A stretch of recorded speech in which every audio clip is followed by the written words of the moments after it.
Hi guys, so welcome to this video on decision tree classification. In this video we are going to talk about what is a decision tree and how do we represent it. So there is something known as classification and regression trees, CART, but we are going to limit this discussion to classification. Now what exactly is a decision tree? So it's just like the tree data structure that we have studied, but this time our purpose is to make a decision. And since we are studying classification, so our decision is to classify an instance. The hypothesis is in a disjunctive form of attributes, that means separated by ORs. So a tree looks like this, such that every node represents an attribute to be tested, and in the terminal we get a decision, which is the classification of that particular instance. So we'll shortly see what we mean by this. But what are attributes that we are talking about? So attributes consist of both condition attributes and decision attributes. But here we are talking about condition attributes, that is those variables that affect our decision in some way or the other.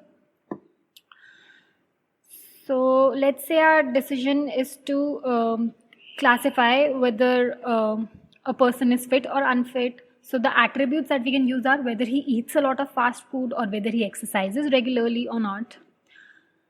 So this is what a typical decision tree looks like. So I want to check whether a person is fit.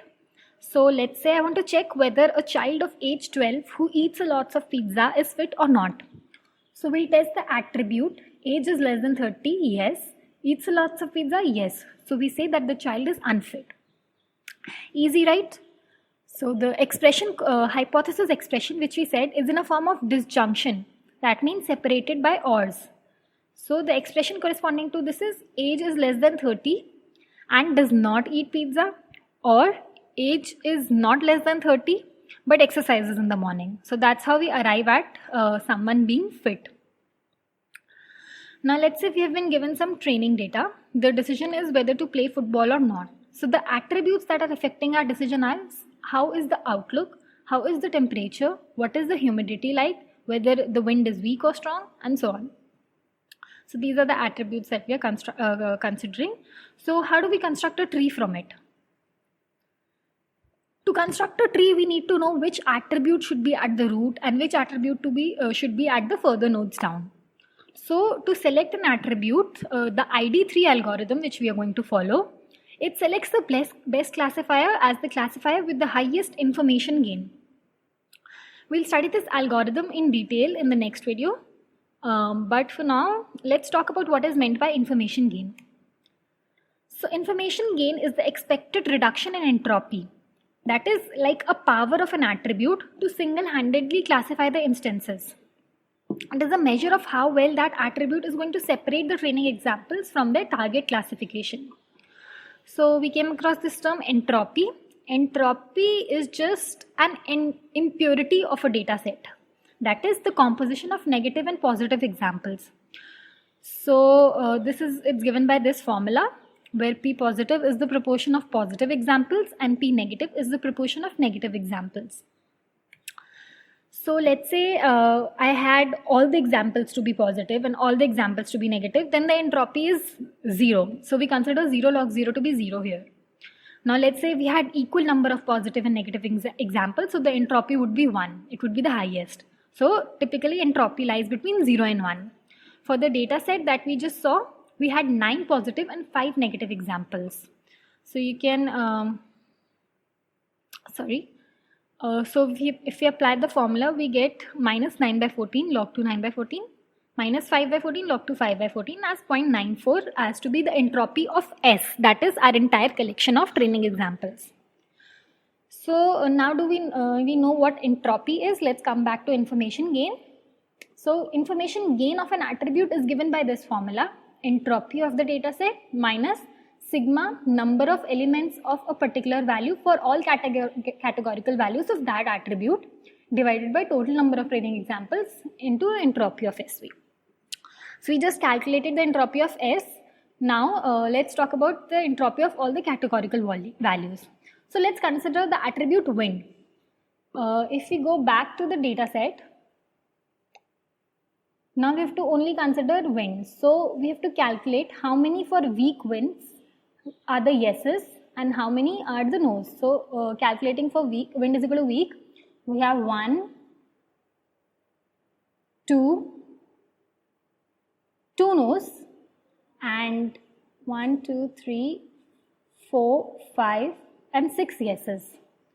So coming back to this, 6 yeses and 2 negatives. Similarly, for wind is equal to strong, we'll get 3 yeses and 3 negatives. So now if we apply the formula to get the information gain of this particular attribute wind, we get 8 by 14 into 0.811 minus 6 by 14 into 1. So what is 0.811? Entropy of S wind is equal to weak, and 1 is the entropy of S wind is equal to strong, which is quite obvious since it's divided equally, so the entropy will be the highest. So we get the information gain for this particular attribute wind as 0.048. Similarly, we can calculate the information gain for the rest of the attributes that we had, like outlook, and see which attribute has the highest information gain. So the attribute with the highest information gain would be placed closest to the root. So this is the basis used for constructing a tree used by the ID3 algorithm.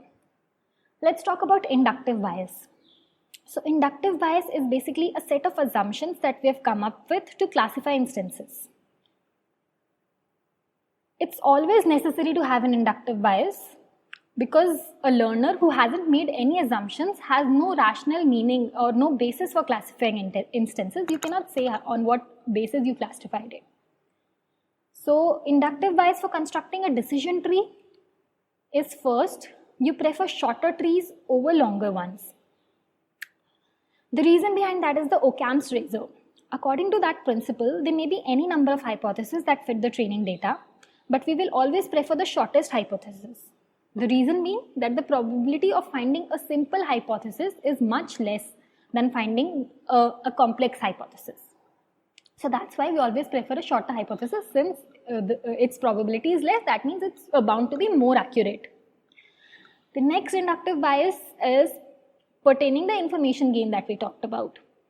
So we place the attribute with the highest information gain closest to the root. So that's how we get a simpler tree. This kind of bias is known as preference bias. In comparison to that, we also have a restriction bias that we use in candidate elimination. So in candidate restriction bias, it places a categorical restriction on the set of hypotheses considered. So if we recall, in candidate elimination, our hypothesis was always a conjunction of attributes. So we placed a restriction on that. So we did not consider all the hypotheses. However, in preference bias, as in the case of decision tree, we search incompletely through a complete hypothesis space.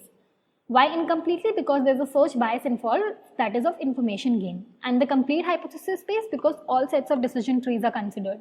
So clearly preference bias is more desirable. Similarly, there are other advantages of decision trees. It's easy to use. As we saw, it's very easy to classify an instance. Comprehensive.